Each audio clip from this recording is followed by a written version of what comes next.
Well, today we're going to be taking a look at Romans chapter 4, verses 6 through 12. We're continuing in this letter to the church in Rome that Paul wrote.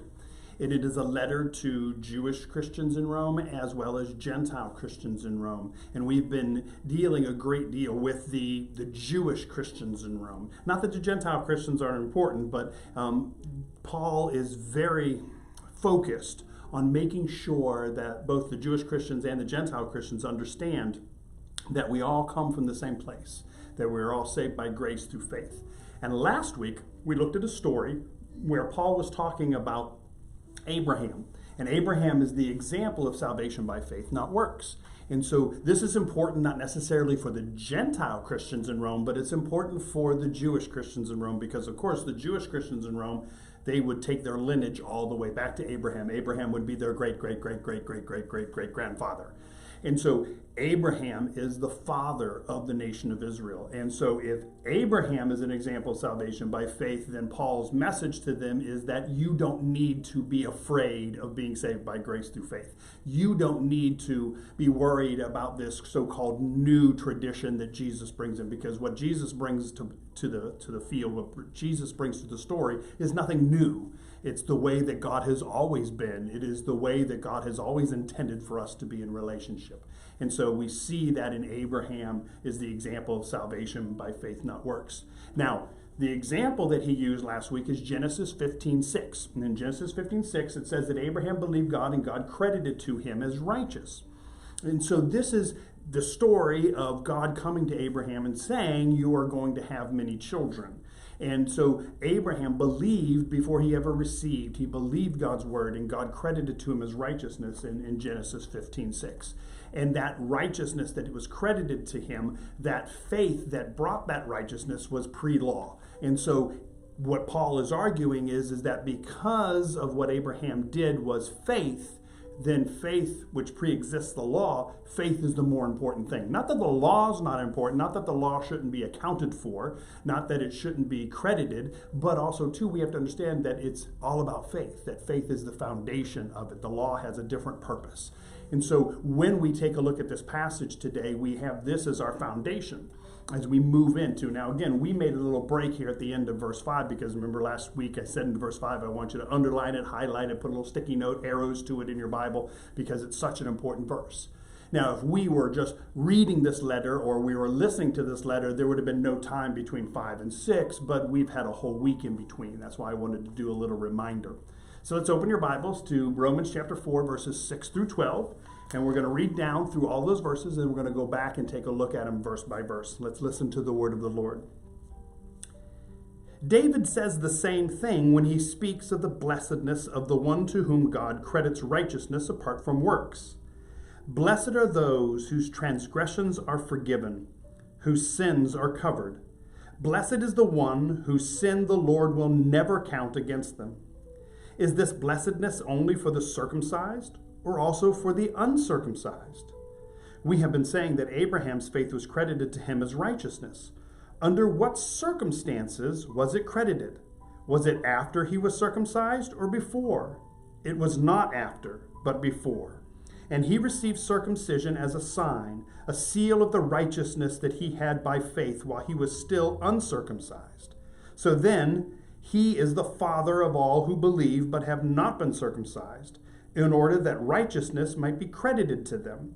And he is then also the father of the circumcised, who not only are circumcised, but who also follow in the footsteps of the faith that our father Abraham had before he was circumcised. Thanks be to God for the reading of that word circumcised, over and over and over again. We've used that word a lot lately.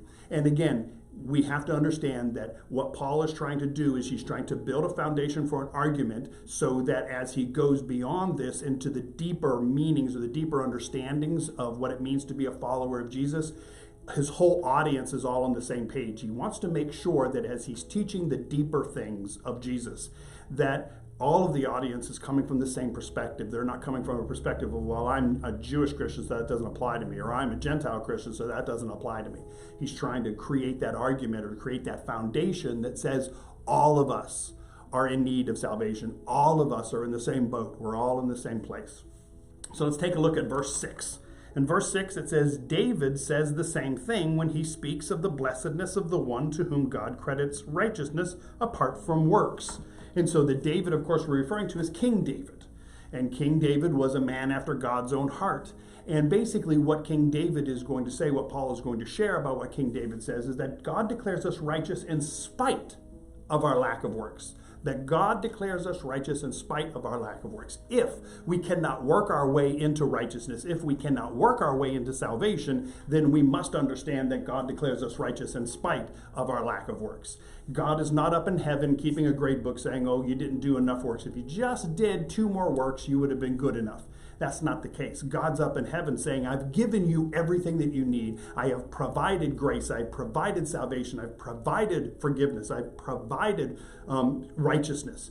All you need to do is to take advantage of it. All you need to do is grab it. As we've said before, all you need to do is open up that gift through a faith in Jesus. And that's where he starts off. But this time, he's not talking about Abraham.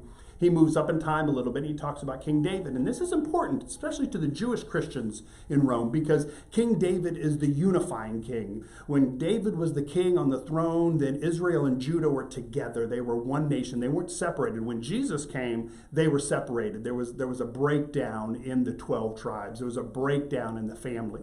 But when King David was on the throne, it was a unified Israel. And that's why it's important. And the Jewish Christians definitely would have pointed to David as one of their monarchs, one of the people that they would look at and they would aspire to, and they would study, and they would acknowledge that his words are worth listening to. And we're going to see that David declares that God declares us righteous in spite of our lack of works. So let's take a look at verses 7 and 8. We're going to put these 2 verses together because this is a quote from Psalms that he is going to share. So now we go into a quote in verse 7 and verse 8. Blessed are those whose transgressions are forgiven, whose sins are covered. Blessed is the one whose sin the Lord will never count against them. Blessed is the one whose sin the Lord will never count against them. So we're looking here at Psalm 32, verses 1 and 2. And the book of Psalms are largely psalms that were written by King David. These are worship songs. These are prayers. These are liturgies from the heart of Israel's worship in David's time. And so when we read Psalms, we can take them mostly back to King David. Now, there's some other Psalms in there that were added by musicians or leaders of the musicians or something like that. But most of the Psalms were written by King David. So in Psalm 32, 1 and 2, we understand that what seems new is truly old. Again, he's laying this foundation, this argument for the Jewish Christians in Rome because they're struggling, just as probably many Jewish people struggle today with accepting Jesus. How can I accept Jesus because for all my life I've learned this? How can I accept Jesus because that would be betraying my ancestry? That would be betraying my ancestors.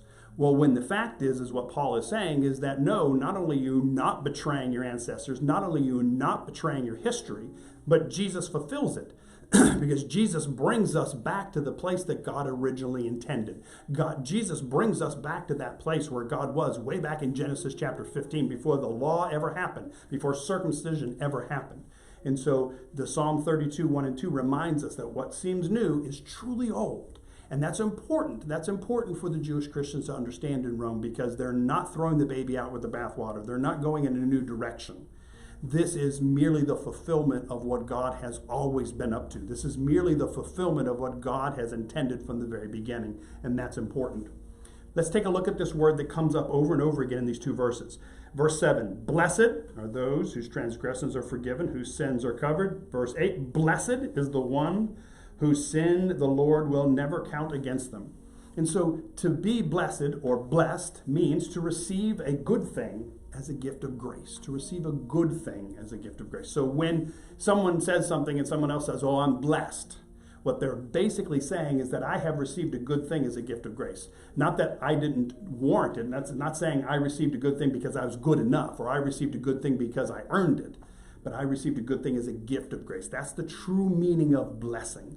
And that being blessed means that I've received something that I didn't deserve. I received something that I didn't warrant. I received something that's been good in my life, but I didn't do anything to get it. that it was a free gift that I have received. And that's important for us to understand in these verses, because he says, blessed are those whose transgressions are forgiven, whose sins are covered. Blessed is the one whose sin the Lord will never count against them. So these people that he's referencing, basically you and me in the book of Psalms, himself included, he's saying to receive a good thing as a gift of grace. The thing that we have to understand too, as we take a look at this and this understanding of what King David is trying to say in the Psalms, is that forgiveness cannot be earned. It can only be given. Listen to his words again. Blessed are those whose transgressions are forgiven, whose sins are covered. Blessed is the one whose sin the Lord will never count against them. So forgiveness cannot be earned. It can only be given. And that's true in our relationship with God. When you and I go to God and we say, God, please forgive me, God is not up in heaven saying, oh, okay, because you've asked, I'll do it. Poof, you're forgiven. No, Jesus died on the cross. Thus, all sins were forgiven. So when we go to God and we seek forgiveness, we're not asking for something that doesn't already exist. We're merely acknowledging and opening the gift that we've already been given. So that seeking forgiveness, that acknowledgement of forgiveness, is the understanding that we cannot earn it. We can't go to God with enough credits in our pocket, with enough money in our bank account in order to earn forgiveness. It's a gift that has been given to us, and forgiveness cannot be earned. It can only be given. Now, that's good to understand that in our relationship with God. Now, let's turn that around. Let's turn that spotlight around and look into your life. And think about the forgiveness in your life. Think about the people in your life that have hurt you. Think about the people in your life that you have hurt.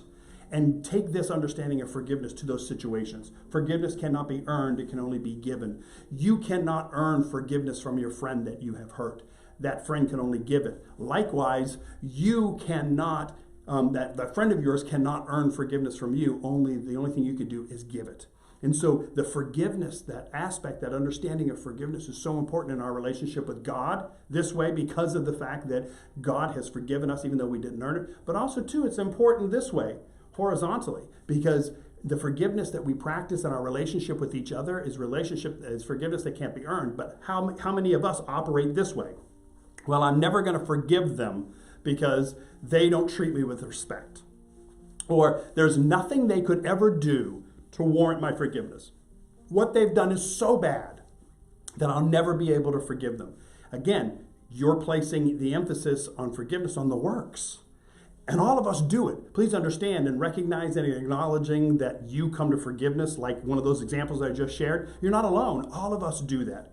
The good news is that we get an opportunity to catch ourselves. And when we realize that we're coming to forgiveness like that, when we realize we're holding forgiveness out like it's something that needs to be earned, whether by us in our relationship with God, us in our relationship with other people, or other people in their relationship with us, then we can stop in that moment and go, oh no, I cannot remember that forgiveness cannot be earned. It can only be given.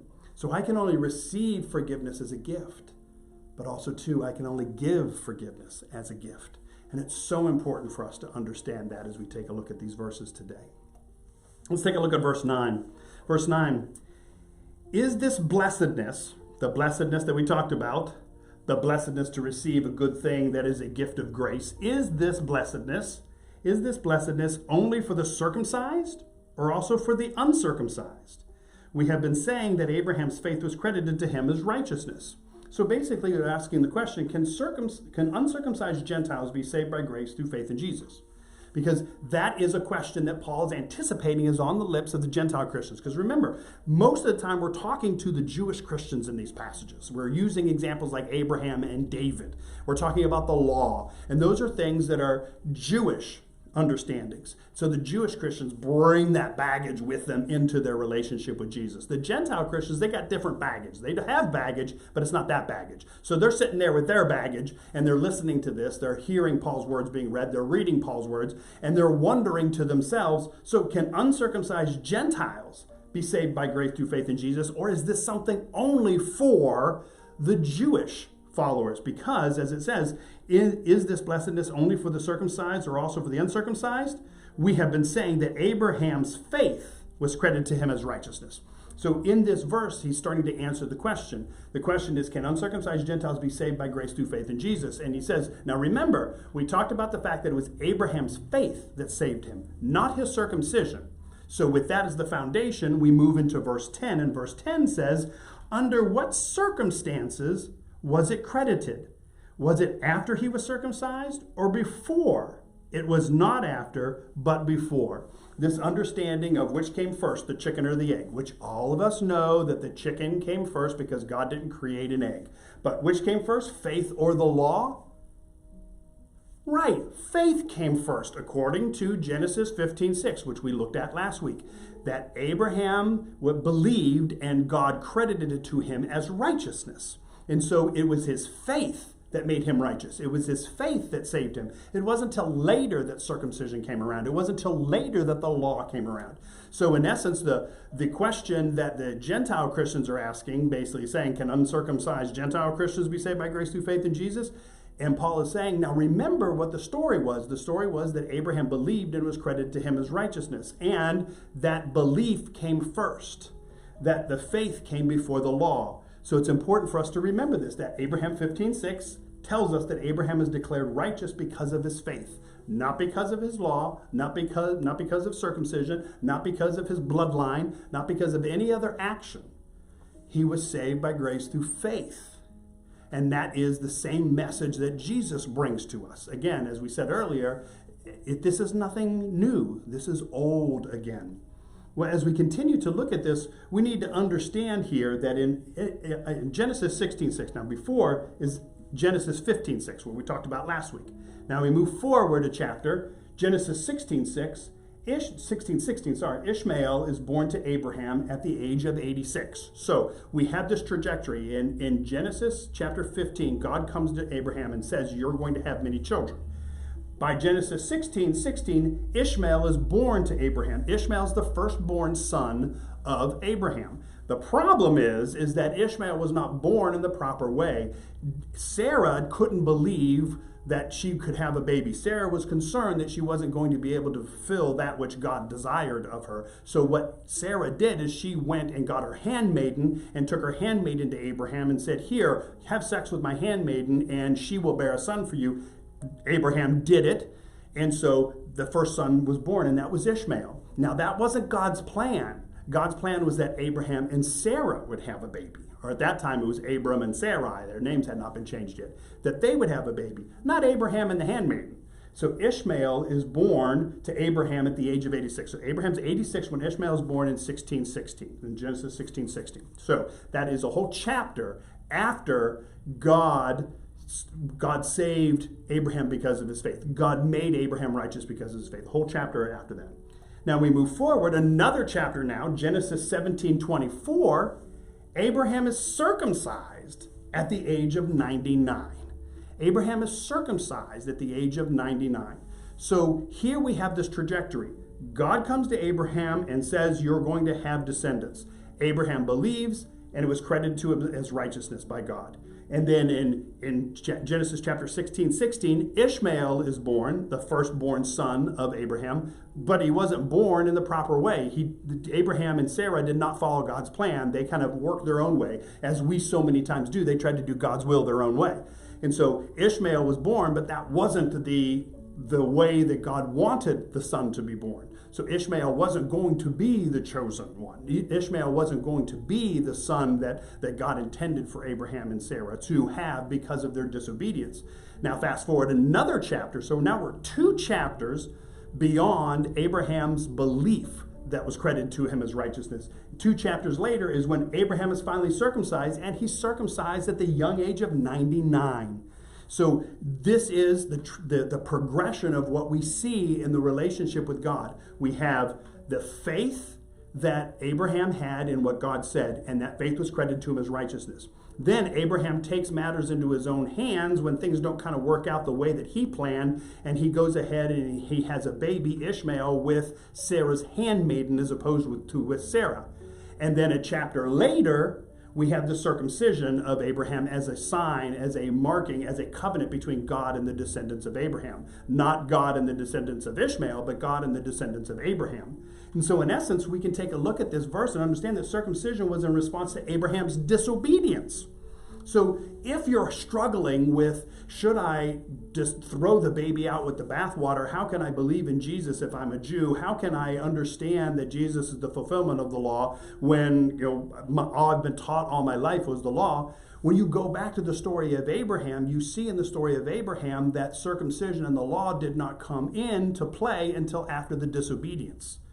That the law's intention from the very beginning was always to show how sinful we are. The law's intention from the very beginning was to prove to us that we can't do this thing on our own. What was the very thing that Abraham and Sarah tried to do with the promise of God to have children? They took matters in their own hands and they tried to make the baby come through another pathway. Not through Abraham and Sarah coming together, but Abraham and Sarah's handmaiden coming together. And so in that disobedience came circumcision. Into that disobedience came the law. And so it's important for us to understand. Again, I'm not downplaying circumcision and the history and the relationship with God. I'm not downplaying the law and the history and the relationship with God. But it's very important for us to understand whether you're coming from a Jewish background or a Gentile background right now in your relationship with Jesus.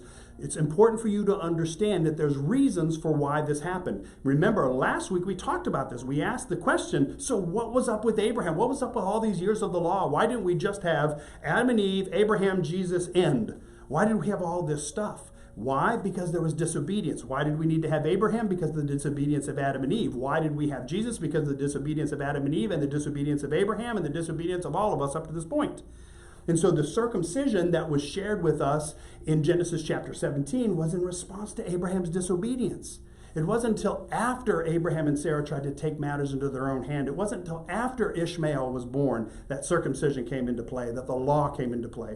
Again, a proof text for what Paul has been saying in these first 4 chapters of Romans, and that is that the intention of the law, the purpose of the law, was to bring us to our knees. The purpose of the law was to teach us and to show us that we cannot be good enough on our own. We can't do this thing on our own. We are not God. So that we would throw our hands up in surrender and accept the free gift of salvation, the free gift of righteousness, the free gift of justification that God has always intended to give to us. But we just weren't ready to receive it because we were being disobedient. And so circumcision was in response to Abraham's disobedience. Let's take a look at verse 11. Verse 11 goes on and says, and Abraham received circumcision as a sign, a seal of the righteousness that he had by faith while he was still uncircumcised. So then he is the father of all who believe but have not been circumcised, in order that righteousness might be credited to them. Lots of words, lots of things to understand, so let's unpack it. When we take a look at this, the first thing we understand is that circumcision was an outward sign of an inward reality, very similar to our understanding of baptism today. Baptism today is an outward sign of an inward reality. You and I are not saved by baptism. You and I are saved and then we are baptized. Again, and this is important for us to understand because baptism is an important ritual in our tradition. It's an important ritual in all Christian traditions. Some people baptize infants. Some people baptize people whenever they come to an age of believing for themselves. It doesn't matter where you fall out on the spectrum. The idea of baptism is not to save you, but baptism is merely an outward sign of the salvation that's already a reality.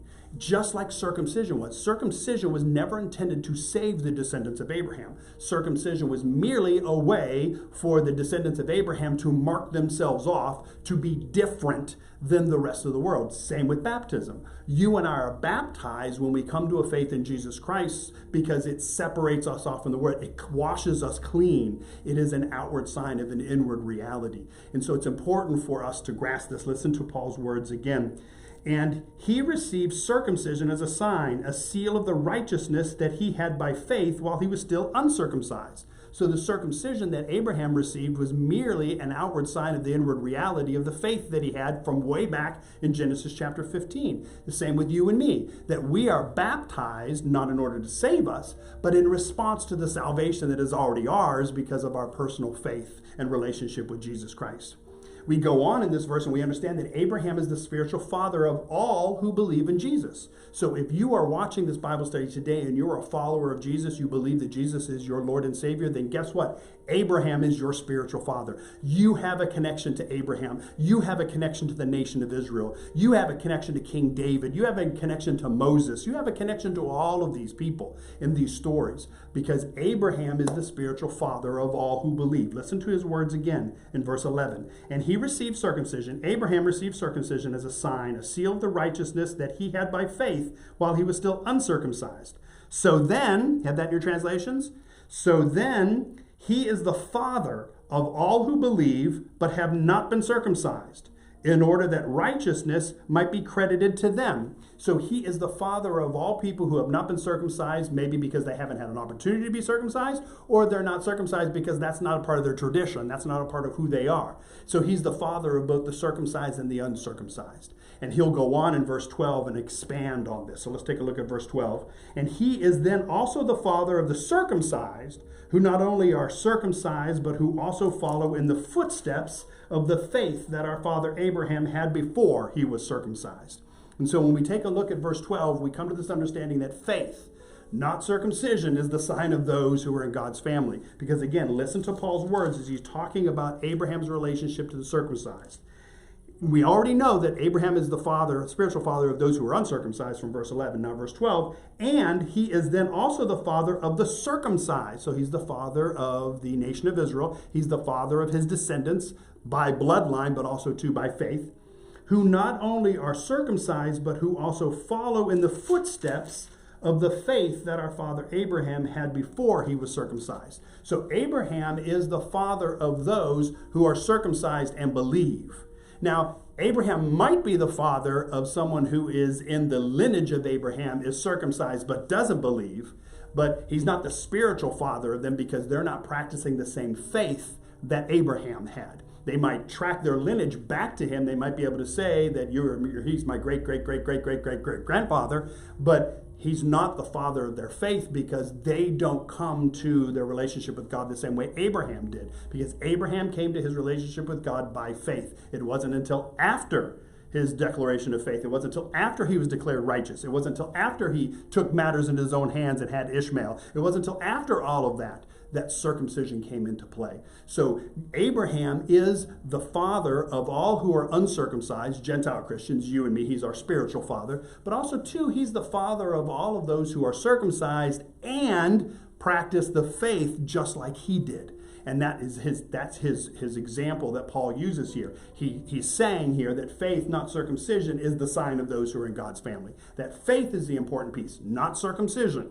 Circumcision is not a bad thing. If you're circumcised, that's great. You might be circumcised because of medical reasons. You might be circumcised because of faith reasons. Regardless of what the reason is, that's fine. That has no bearing on your salvation. That has no bearing on your righteousness. That has no bearing on your eternal life.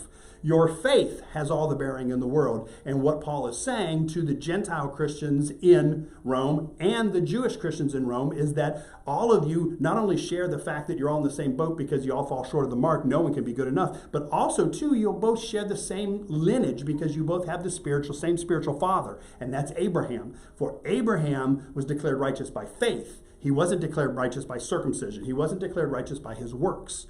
And that's important for the Jewish Christians and the Gentile Christians to understand. That's important for you and I to understand because it's important for us to know that what we believe, what we worship, what we study is nothing new. It's very old. It's been back since the very beginning. Our understanding and our faith and our relationship with Jesus Christ isn't something new. It is the fulfillment, it's the completion of what God has always intended. But our disobedience always gets in the way. And so God had to take that path. So in essence, here in verse 12 of chapter 4, we get to answer that question we asked last week. And that is, what was the deal with Israel? What was the deal with Abraham? And it's because of the fact that through disobedience, we've got to come to this understanding. Through disobedience, we've got to come to this place where we believe and understand that we can't do this on our own, that we need to live by faith, that we need to be saved by grace through faith, not saved by our works, not saved by our bloodline, not saved by our denomination, not saved by anything else, but saved by grace through faith. And that's what's so important. And that's where we're going to leave off today. We're going to leave off today truly knowing that we are blessed. So until next week, when we pick back up in Romans chapter 4, I pray that you stay safe. I pray that you stay sane. And we'll see you right back here.